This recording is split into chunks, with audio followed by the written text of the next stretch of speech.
not a criminal attorney, not here to give legal advice, but I am here to give you the real on this Diddy trial. All right, so then Clark gets into the dynamic between Kid Cudi and Cassie's relationship. She testified that her, Cassie, and Kid Cudi would hang out on occasion.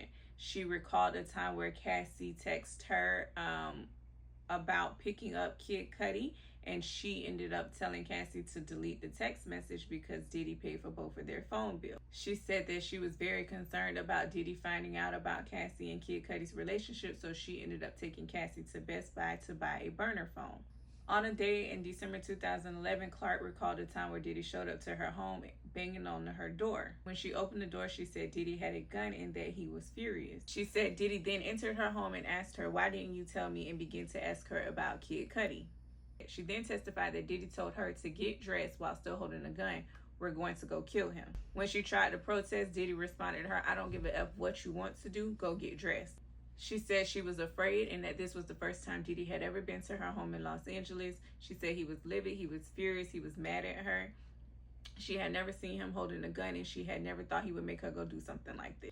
She said her and Diddy then got into the backseat of a car while the security guard drove. They drove to Kid Cudi's house and the security guard and Diddy ended up entering his home. Clark said she stayed in the car and called Cassie on a burner phone. While on the phone with Cassie, she told Cassie that Diddy had showed up to her house with a gun and then headed over to Kid Cudi's house to go kill him. She said while on the phone with Cassie, she could hear someone yelling in the background, "He's in my house."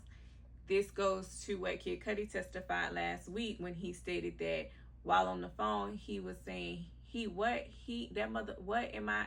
And then he ended up going back to his house. She then testified that she told Cassie to stop Kid Cudi from returning home. She said she told Cassie, "Stop him. He's going to get himself killed," and to which Cassie responded, "I cannot stop him."